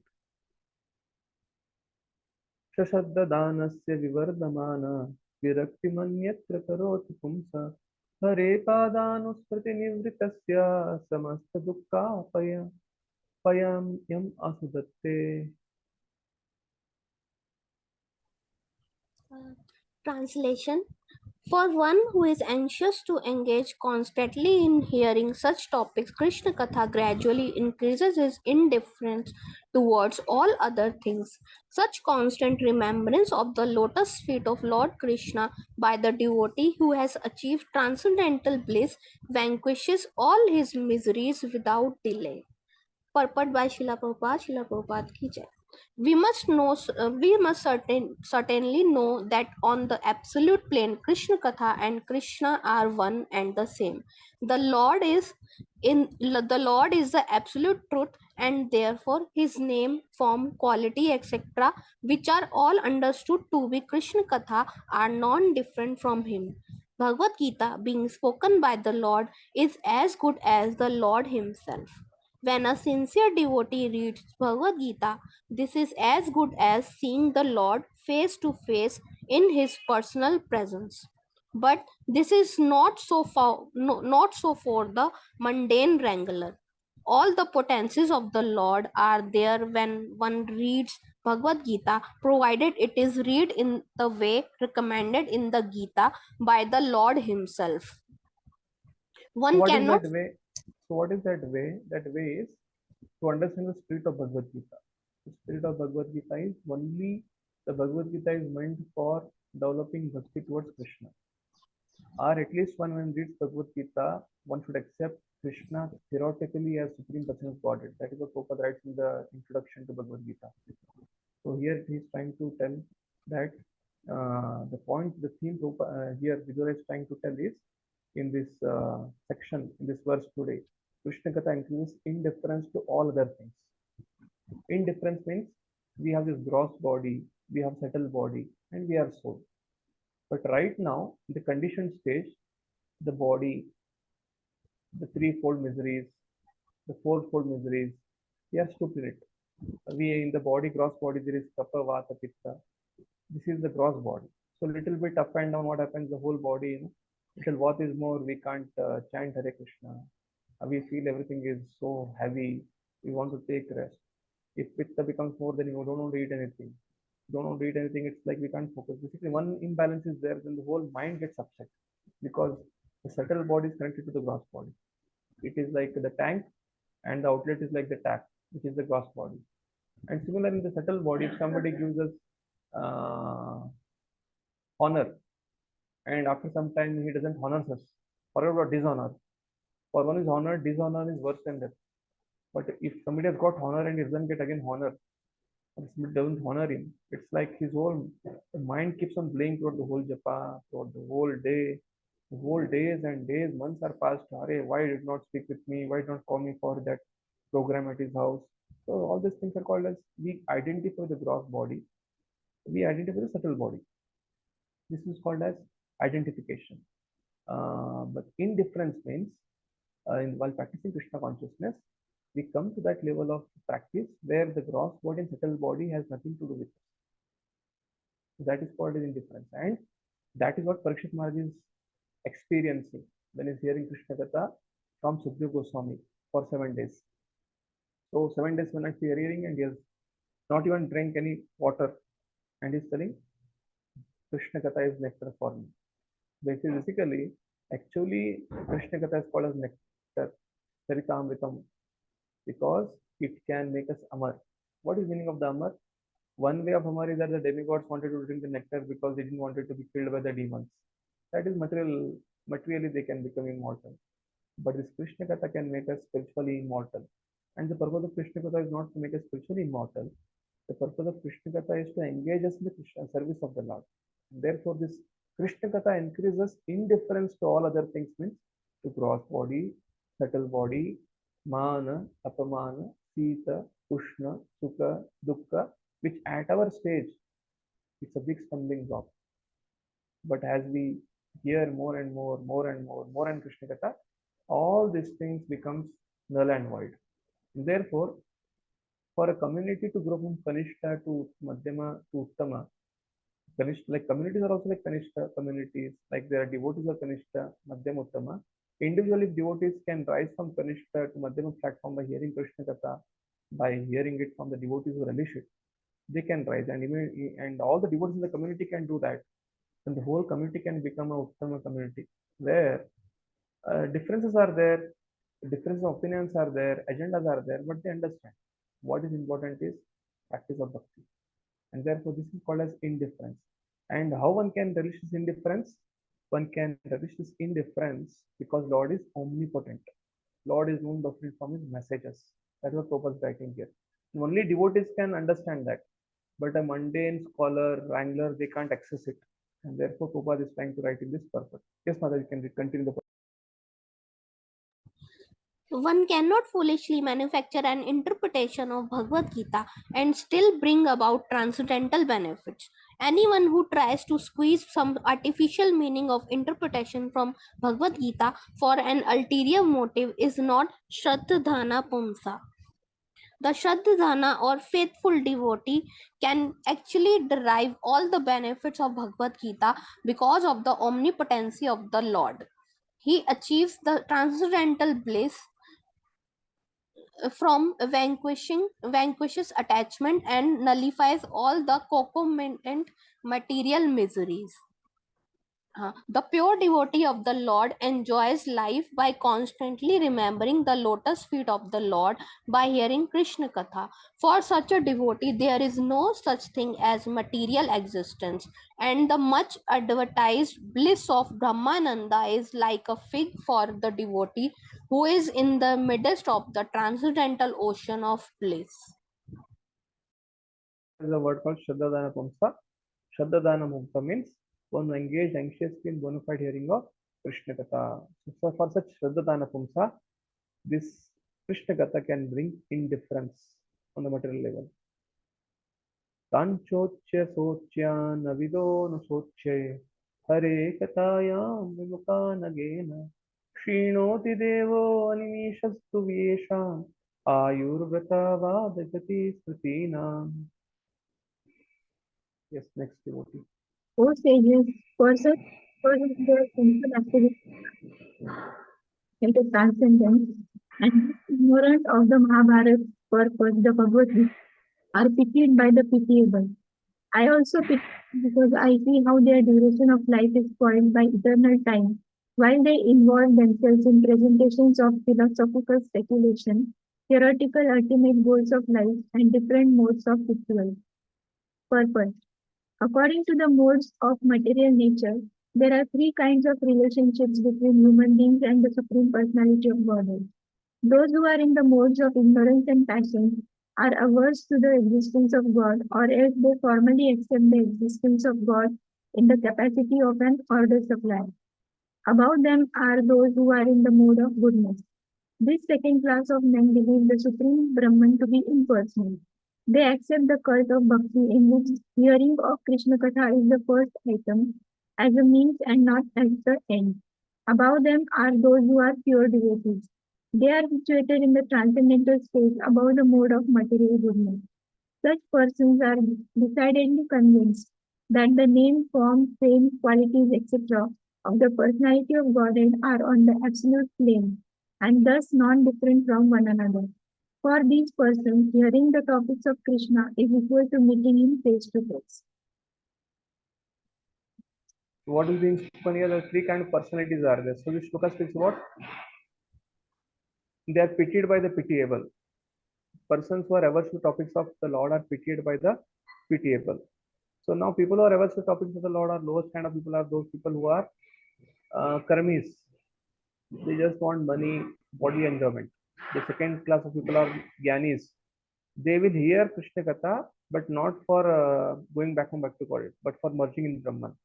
So they are also, so jnanis, they pity the karmis. And Shuddha Bhaktas who hear Krishna Katha for serving Krishna, they pity the jnanis. So in this way, they are Krishna Katha pitying the pitiable. This is the 14th verse which Vidura is studying that those who don't hear Krishna Katha are pitied by the pitiable. Tadasya kausharavasarmadatu hare katamev kathasu saram udrutya pushpebhyaivarta bando shivaya na kirtaya tirtha kirte. O Maitreya, O friend of the distress, the glories of the Supreme Lord can alone do good for people all over the world. Therefore, just as bees collect honey from flowers, kindly describe the essence of all topics, the topics of the Lord. Purport by Srila Prabhupada. Both the non-believers and the impersonalists deny the essence of all topics. Therefore, they engage in topics of relativity in various ways, either in sense gratification or in mental speculation. For the pure devotees like Vidura, the topics of both the mundaners and the mental speculators are useless in all respects. Thus, Vidura requested Maitreya to talk only of the essence, Krishna, and nothing else. What Vidura is saying to Maitreya is the glories of Supreme Lord can alone do good for the people, not about jnanis, not about karmis, that should matter. Therefore, only speak about the Supreme Person of God. That is the theme of this shloka. That only Krishna Katha can benefit the whole material world. Next shloka.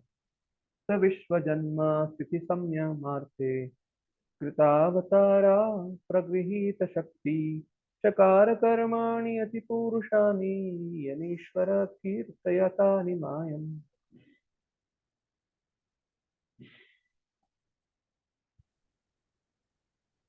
Vidura was, translation, kindly chant all those superhuman transcendental activities of the Supreme Controller, the personality of Godhead, who accepted incarnations fully equipped with all potency for the full manifestation and maintenance of the cosmic creation. Purport: Vidura was undoubtedly very eager to hear about Lord Krishna in particular, but he was overwhelmed because Lord Krishna had just passed away from the visible world. He therefore wanted to hear about him in his Purusha incarnations, which he manifests with full potencies for the creation and maintenance of the cosmic world. The activities of the Purusha incarnations are but an extension of the activities of the Lord. This hint was given by Vidura to Maitreya because Maitreya could not decide which part of the activities of Lord Krishna should be chanted. So here, Vidura is giving a hint to Maitreya Rishi. What is the hint he's giving? Because he asked so many questions, 8 questions. After 8 questions from 2nd to 9th verse, he's glorifying from 10th to 16th that he just want to hear Krishna Katha. But what aspect of Krishna Katha? So anything from Golok Vrindavan till the material creation, Purusha Avatar, everything is Krishna Katha. This is creation pastime, that is spiritual pastime. So that is also Leela, this is also Leela. This is Sasarga Leela. So basically he wanted to hear about the Purusha Avataras.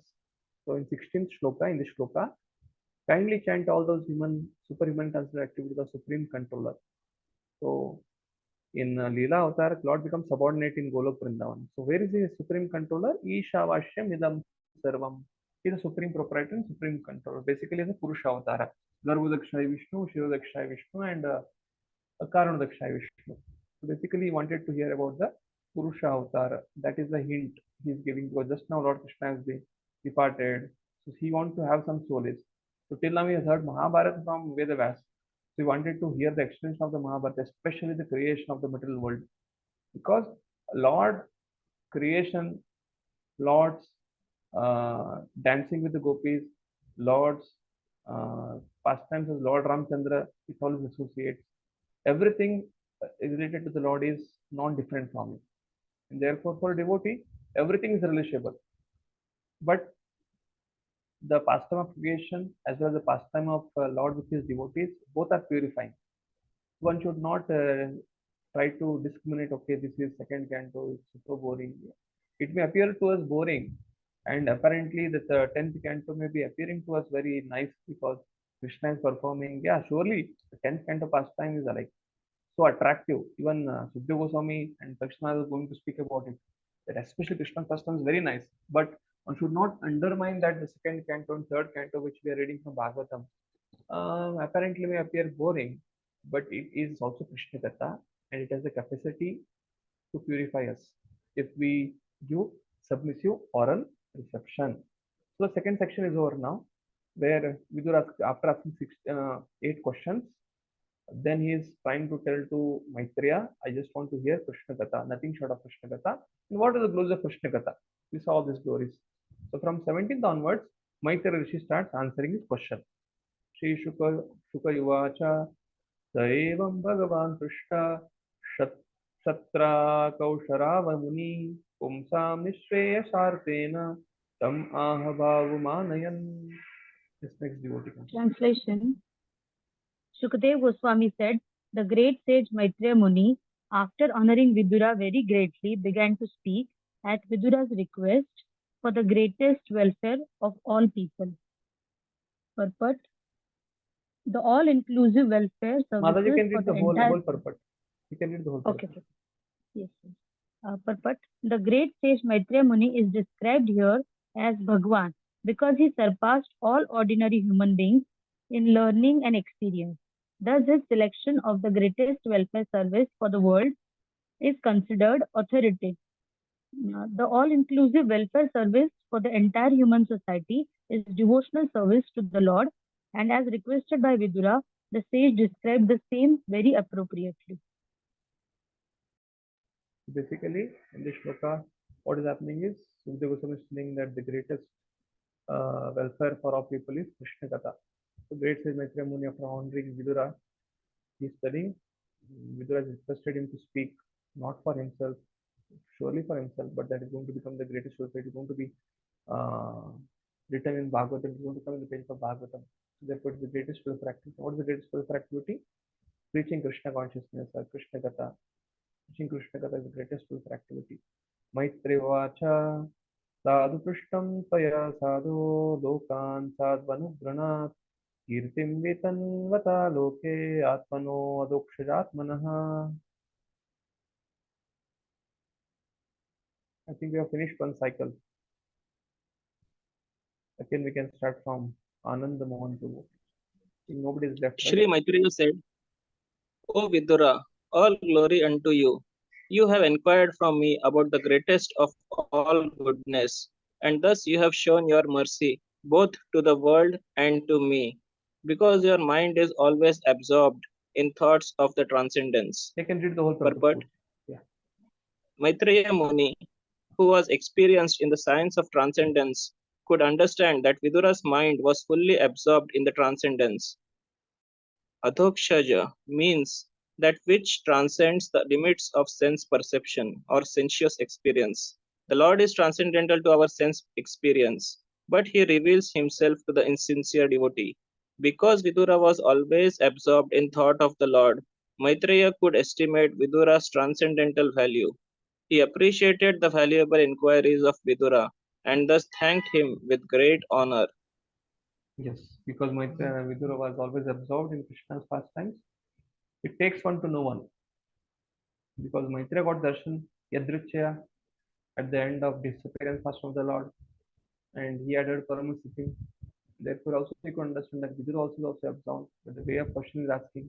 Prabhupada writes in Bhagavad Gita that a fool cannot be identified till the time he opens his mouth. But here, when the type of questions Vidura is asking, out of humility, he's not directly jumping to the transcendental pastimes. He's going in an order. So Maitreya could understand. Also, is asked about the creation, Purusha Avtaras, Lila Avtaras, Virata Rupa. He could understand by seeing in what is absorbed in. Naitachitram Paikshaptar Bhada Badarayana Virajye Grihito Ananya Bhavena Yatvaya Haririshvaraha. Translation: O Vidura, it is not at all wonderful that you have so accepted the Lord without deviation of thoughts, for you were born from the semen of Vyasdev. Purport. I'll read purport, Prabhuji. Okay. The value of great parentage and noble birth is evaluated here in connection with the birth of Vidur. The culture of human being begins when the father invests his semen in the womb of mother. According to his status of work, a living entity is placed in a particular father's semen, and because Vidur was not an ordinary living entity, he was given the chance to be born from the semen of Vyas. The birth of human being is a great science, and therefore reformation of the act of impregnation according to the Vedic ritual called Garbha Samskar is Garbhadan Samskar is very important for generating good population. The problem is not to check the growth of the population, but to generate good population on the level of Vidur, Vyas, and Maitreya. There is no need to check the growth of population if the children are born as human beings with all precautions regarding their birth. So-called birth control is not only vicious but also useless. Yes. So from the uh, application point of view of the present thought process of the government, they say that artificial scarcity of food is because of population explosion. I remember since the childhood we have been given this essay to write in the school. Population explosion. People are born, and if we saw in the previous purports, Prabhupada is writing that all species are getting their food. None of the species, are frustrated with lack of food. They're peacefully going on. But the human being was only trying to put the management of his administrative of the government. The government is mismanaging the food to create the artificial rates. Prabhupada also writes in Lilamrit that generally during his time in 1950s, 60s, when the Second World War was going on, the Third World War was about to be taking place, 1940, 40 somewhere around that, when he was in Grest Ashram. that there are so many people trying, so many wars for the Second World War. You had witnessed it. When First World War also you had witnessed it. Basically about Second World War, he writes that there's so much of food, but just to keep the economy, so much of the food grains were drowned inside the ocean, so that abundance is produced. If there is a lot of production, what happens? The product is becomes cheap. That is the law of economy. Anything is surplus, that becomes cheap. Therefore, what government does, or what the community of these traders do, is whenever something is produced excess, they take it from the farmers and they dump it in the ocean, or they just throw it, so that they get their money. So this is called something called as consumed by consumerism. This is one misconception, that because of population explosion, that is the biggest problem. Population explosion is not the biggest problem, but what the population is doing, that is the question to be asked. And what kind of population is produced, they will do that thing. If population is produced without any samskaras, they will only create trouble. But if the population is produced with proper samskaras, as being told here, then surely there will be harmony around all throughout the world, and therefore it's called as Vasudeva Kutumbakam. So it's not a population explosion, or it's not about birth control. It's about what the population is doing. And if the present population, if they are having culture and if they follow the samskaras, then the upcoming population also will continue the samskaras, and they will also be cultured. Mandavya Shapad Bhagavan Praja Samyamo Yamaha Bhratukshetre Budishyayam Jata Satyavati Suta. So now, the previous verse, 19th verse, Maitreya Rishi is glorifying Vidura as he is born of the Vasudeva. Because Vasudeva is friend of Maitreya Rishi. He knows him inside out. He is the compiler of the Vedas, and therefore his connection with the Vasudeva is highlighted. But in this life, he is the son of Vasudeva. But in the past life, who was Vidura? Because Karmana Daiva Nitrena, based on the karma, one takes birth in a particular family for particular father, particular mother. But just Vidura is not glorious just because of his connection to Vasudeva or Vedavas. He is also glorious because in the last life he was Yamaraj, but he was being cursed by Mandukya Muni. Yes, next devotee. Anushbu. I know that you are now Vidura due to the cursing of Mandavya Muni, and that formerly you were King Yamraj, the great controller of living entities after their death.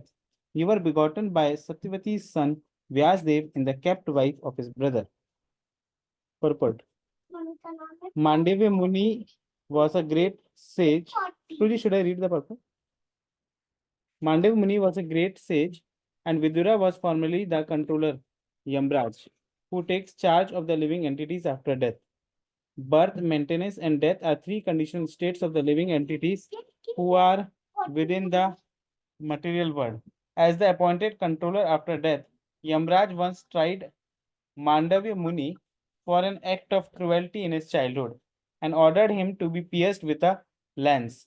Mandavya, being angry at Yamraj for avoiding him undue punishment, caused him to become a Shudra, member of less intelligent labor class. Thus, Yamraj took birth from the womb of the kept wife of Vichitravirya by the way of the semen of Vichitravirya's brother, Vyasdev. Vyasdev is the son of Satyavati by the great sage Parashar, and Vichitravirya is the son of the same Satyavati by the great king Shantanu, the father of Bhishmadev. This mysterious history of Vidura was known to Maitreya Muni because he happened to be contemporary friend of Vyasdev's. In spite of Vidura's birth from the womb of a kept wife, because he had otherwise high parentage and great connection, he inherited the highest talent of becoming a great devotee of the Lord. To take birth in such a great family is understood to be an advantage for attaining devotional life. Vidura was given this chance due to his previous greatness. Yes. So not only in this life he was great, also in the last life. Therefore, our present life is nothing but a copy of our last life. So it's very important right now what actions we do. We'll get in the next. To become, if you take Krishna Katha as life and soul, so then what will happen? So we'll be, wherever we are in the material world, with the spiritual world, Krishna Katha will be our life and soul. If we take something else as a life and soul, surely we'll be in the material world. but that particular thing will become our life and soul. So this should inspire us to be very cautious while taking anything very serious, any subject matter very serious in our life. Bhavan Bhagavato Nityam Samata Sanugashyaha Yasya Dhyanopadeshaya Madhisad Bhagavan Bhajan. Your good self is one of the eternal associates of the Supreme Personality of Godhead, for whose sake the Lord, while going back to his abode, left instructions with me. Purpose. Yamraj, the great controller of life after death, decides the living entity's destiny in their next lives. He is surely among the most confidential representatives of the Lord. Such confidential posts are offered to the great devotees of the Lord who are as good as his eternal associates in the spiritual sky. And because Vidura happened to be among them, the Lord, while returning to Vaikuntha, left instructions for Vidura with Maitreya Muni. Generally, the eternal associates of the Lord in the spiritual sky do not come to the material world. Sometimes they come, however, by the order of the Lord, not to hold any administrative post, but to associate with the Lord in person or to propagate the message of God in human society. Such empowered representatives are called Satyavish Avtaras or incarnations invested with transcendental power of attorney.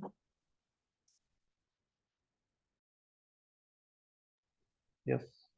Basically, Lord, seeing the elevated position of Vidura, he left the message to Maitreya Rishi.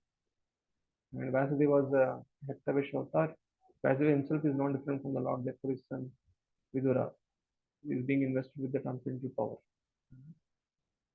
अताते भगवा लीला योगमयो मायो रुभ्रमितः विश्वस्थिति उद्भवान्तरः अन्तर्थः वर्णयामि अनुपूर्वशः.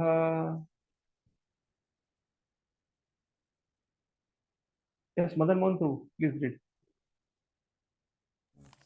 I shall therefore describe to you the pastime by which the personality of Godhead extends his transcendental potency for the creation, maintenance, and dissolution of the cosmic world as they occur one after another. Purport. The omnipotent Lord, by different energies, can perform anything and everything he likes. The creation of the cosmic world is done by his Yogamaya energy. You completed, Pooji? Yes, Prabhu. Okay.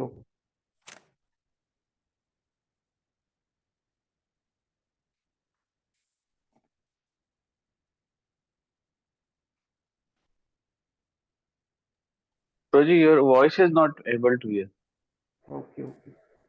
भगवानेक आशेदम् अग्र आत्मात्मनां विभु आत्मेचानुगत्व आत्मं नानामासि उपलक्षणः. Hare Krishna. Translation. The personality of Godhead, the master of all living entities, existed prior to the creation as one without a second. It is by his will only that creation is made possible, and again everything merges in him. This supreme self is symptomized by different names. Yeah. So now till now, from Shloka 17 to 21, Vidura was being honored by Maitreya Rishi. So Maitreya Rishi is a speaker, Vidura is a hearer, is an inspirer. But you can see how Maitreya Rishi is glorifying him, also his son of his friend Vasudeva. And is expressing gratitude to Vidura for asking such beneficial questions. Loka hitam rupan, Varyan ishate prashna, sadhu sammata pumsam. So all the sages are 2.1.1, 2.1.2. So therefore it is benefiting the sages, it is benefiting the whole world, especially it is for the ultimate welfare. Same questions are being asked by this Maitreya and Vidura, asking the same questions to Maitreya Rishi, which is beneficial for the whole people of this world. Therefore is expressing his gratitude. This is third section. 17 to 21 is the third section where is expressing gratitude, honor. And section from 22nd to 26th, Maitreya Rishi is replying to Vidura. So in this shloka, 22nd shloka, Maitreya Rishi is replying to him about, I shall describe to you Lord's pastimes as Purusha incarnations.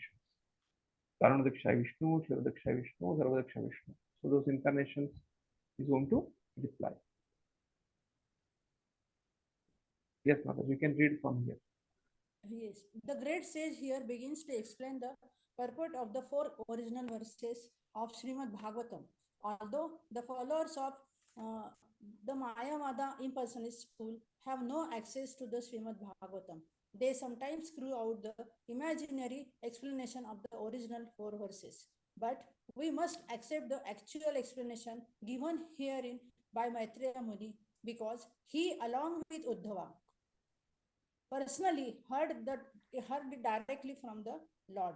The first line of the original four verses runs Aham Sama Evagre.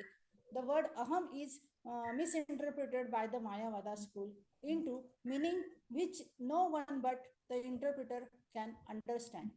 Here, Aham is explained as the Supreme Personality of Godhead, not the individual living entities. Yes. Mataji, you can read from here.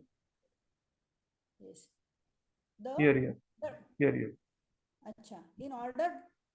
In other words, both the Vishnu planetary expansion and the living entities, beginning from Brahma, are his part and parcels. Before the creation, there was no Karanodakshai or Garbhodakshai or Kshirodakshai Vishnu, nor was there Brahma or Shankara. Although the spiritual existence was there, which with the Lord, the material existence was dormant in him. Yes. So basically, what is being spoken is asking about the Purusha avatars. So before the Purusha avatars, who was there? Only Krishna was there, and Krishna expanded as the Purusha avatars for the creation pastime. Sava esha tada drishta na pashya drishyamekarat mene asantam nivatmana supta shakti rasupta drip. Sachin Prabhu, you can read. The Lord, the undisputed proprietor of everything, was the only seer. The cosmic manifestation was not present at that time, and thus he felt imperfect without his plenary and separated parts and parcels. The material energy was dormant, whereas the internal potency was manifested. Can I continue? Yes. Yeah, what in 23rd verse, what Maitreya Muni is trying to do is he begins to explain the original four verses of Srimad Bhagavatam. It is by Lord's will only that creation is made possible, and again everything merges in Him. So that is the theme of this verse. Which one you are taking now? Seeing is 24th. Yeah, that was 23rd. 24th is trying to speak about Lord felt imperfect without His plenary and separated part and parcels. This is the theme of this verse. Yes, bro, you can read. The Lord is the supreme seer because only by his glance did the material energy become active for cosmic manifestation. At that time, the seer was there, but the external energy over which the glance of the Lord is cast was not present. He felt somewhat insufficient, like a husband feeling lonely in the absence of his wife. This is a poetic smile. The Lord wanted to create the cosmic manifestation to give another chance to the conditioned souls who were dormant in forgetfulness. The cosmic manifestation gives the conditioned soul a chance to go back home, back to Godhead, and that is its main purpose. The Lord is so kind that in the absence of such a manifestation, he feels something wanting, and thus the creation takes place.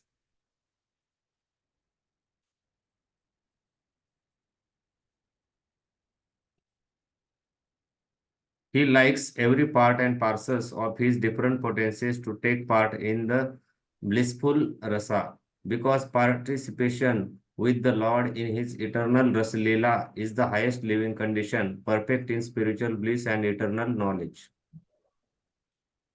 So the Lord always remains the ultimate seer and superintendent of the creation. That is 25th shloka. He is the superintendent seer.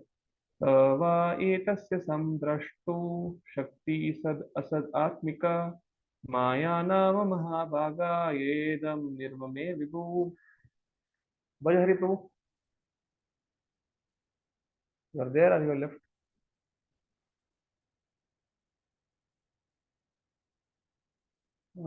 I think he is not there. Yes, Sundari Mataji can read.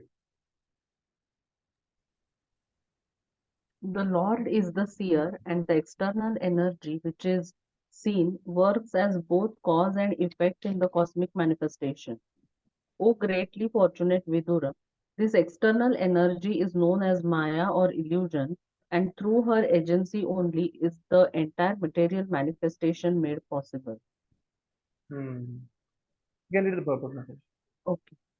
The material nature known as Maya is both the material and efficient cause of the cosmos, but in the background, the Lord is the consciousness for all activities.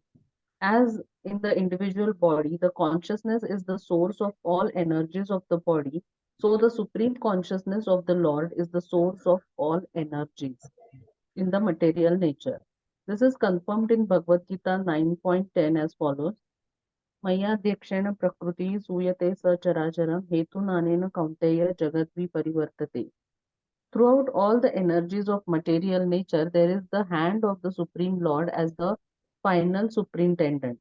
Due to this supreme cause only, the activities of material nature appear planned and systematic, and all things regularly evolve. Yes. The Lord is the ultimate seer and He is the superintendent. Maya Dakshina Prakriti. कालवृत्त्या तु मायायां गुणमाया मदोक्षजा पुरुषेणात्मभूतेन वीर्यं वदत्त वीर्यवान्.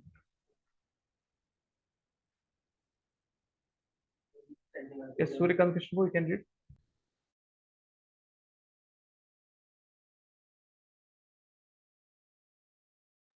Suryakant Krishna, you can read. You are muted.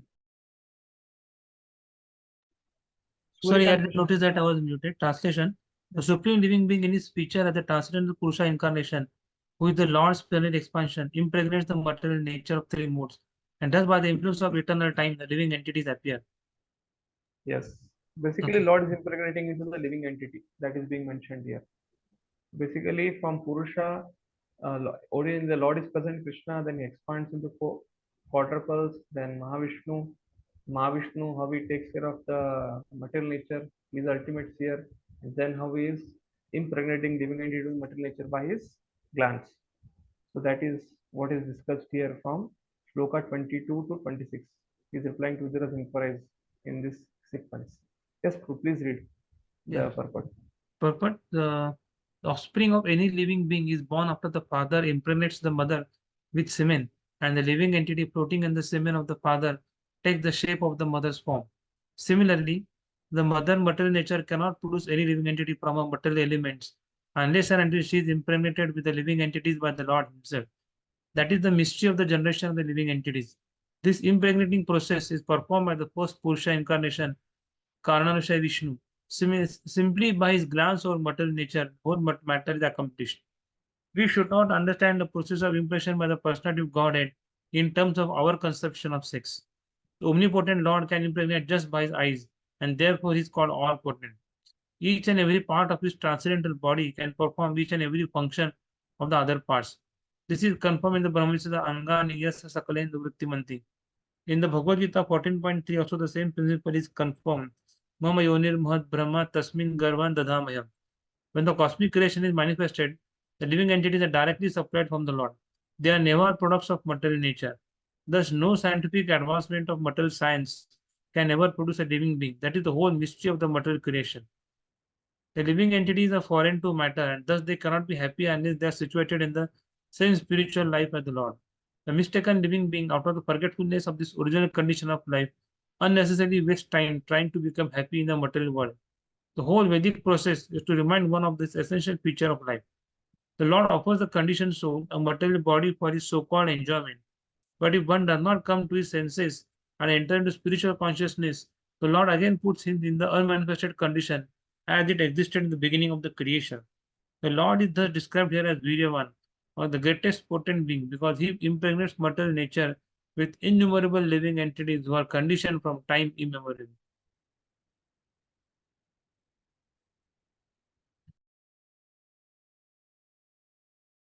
So here we are finishing the fourth section now. From shloka number 27 to 38 is a section of process of creation explained by Maitreya Rishi. And from 39 to 51 is about prayers offered by the demigods. So 8 questions Vidura asked, shloka number 2 to 9. And then from 10 to 16, Vidura is respectfully putting forward that I have heard from Mahabharata, many things I've heard. But center of Mahabharata is Krishna, but I don't want to hear anything apart from Krishna. So Krishna Katha. So he was trying to put in front of Maitreya that he just want to hear Krishna Katha, nothing else, nothing short of that. Then later on from shloka 17 to 22, Maitreya Rishi honors and is grateful to Vidura. And from shloka number 22nd to 27, in sequence, he is trying to speak about the Purusha Avatar. Purusha Avatar is that Chatushloki of Bhagavatam, Lord is present before the creation. And then he only personally expands as Mahavishnu. And then he enters his ultimate seer. He only impregnates the material nature. And now the process of impregnating the material nature is spoken in the 26th verse, as Prabhuji has written Surya from 27th to 30th, detailed creation of process of creation will be explained. And after that, from 39 to 51, the prayers offered by the demigods, that will be explained. So here we'll stop now. It's 4:30. So I've completed 4 sections. Remaining 2 sections we'll try to complete in the next class. Hope all of you are available on the next Saturday. You have no engagements on next Saturday.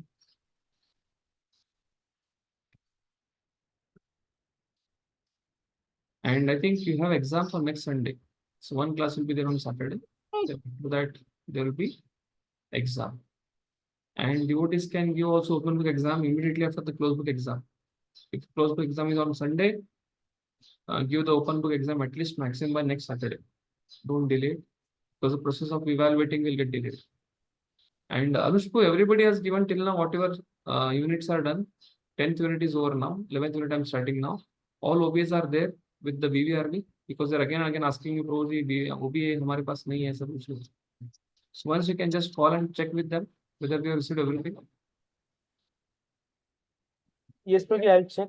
Many devotees have not submitted.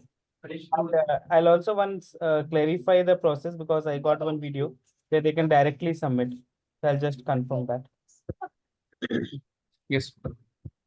Okay. Prabhuji. Unit 10, we have not given the question. Unit Hare 10. Krishna, Prabhuji. Yeah, I'll give it now today. Yes, Prabhuji. Yes, Mataji. Prabhuji, one unit में ना 4 chapters they are more Prabhuji, actually 2 or 3 chapters तक ठीक है actually, but 4 chapters बहुत होता है exam के time. Yes, actually, what all of you can do is whatever small questions and whatever simple questions are there, you can prepare. And passing marks is out of 50, 30, 32 marks are there.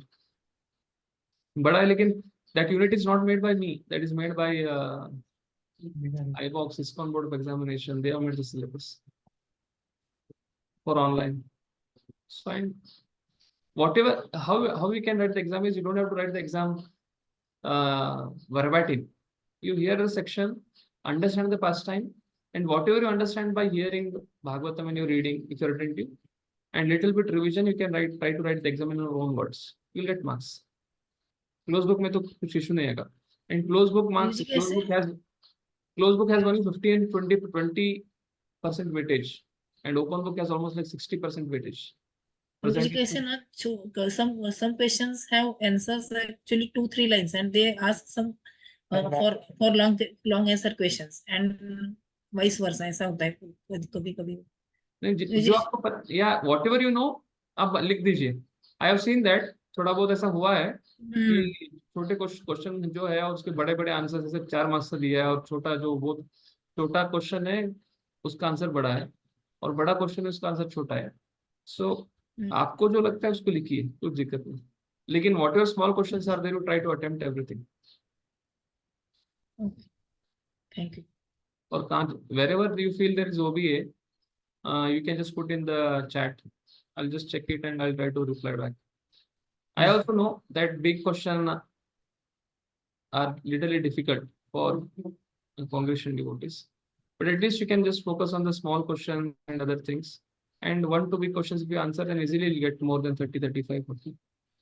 easily come. And still we didn't know our marks, means how can we ये कर सकते हैं कि कैसे हम लोग वो लोग जो कैसे पता चलेगा कि वो जो हम लोग लिख रहे हैं वो भी है वो बरोबर ट्रैक पर है क्या नहीं sir?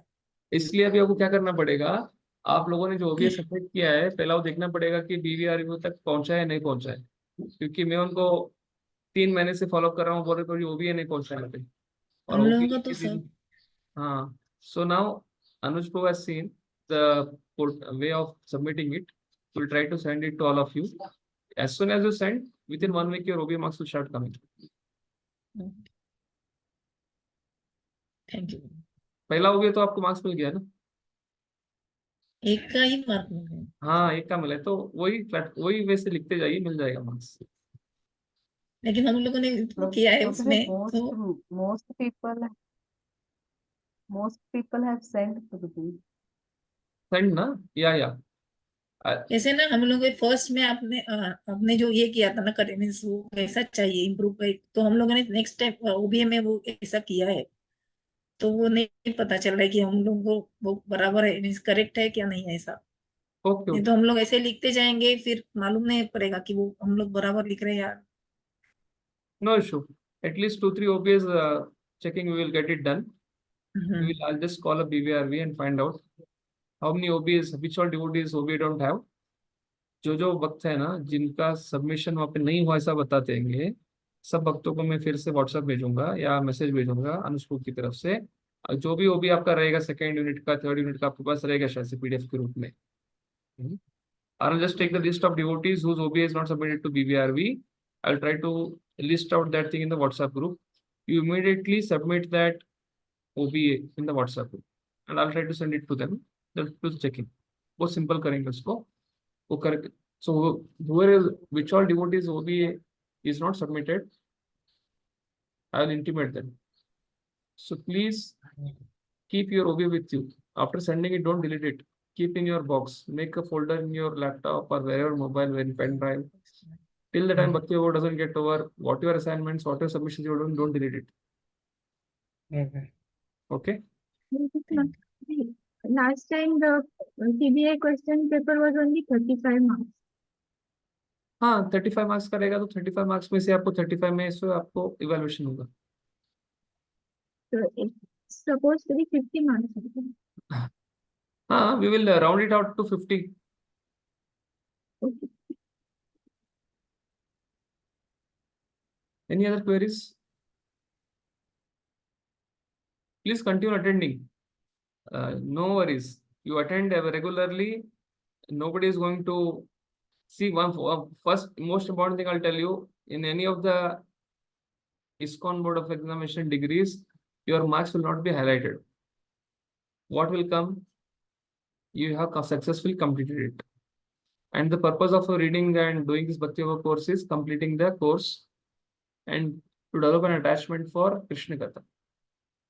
And the course is designed in such a way that your contemplation, your thought process will be triggered in such a way that you can write the exam in such a way that evaluation is for the OBA, not CBA.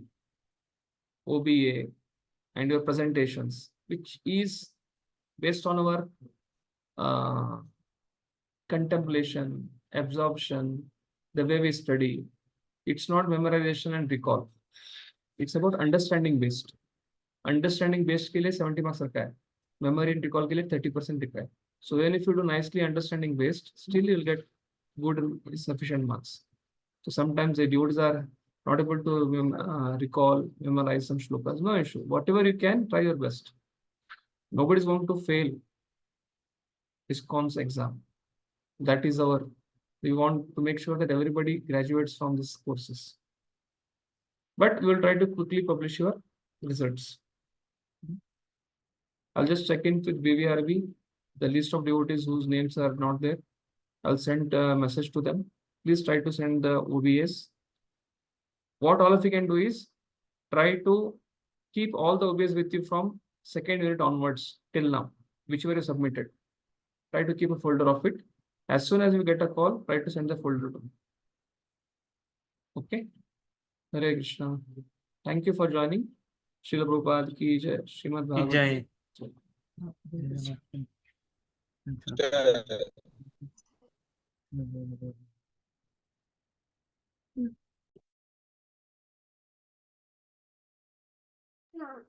So you can close the meeting, whoever is host. Okay.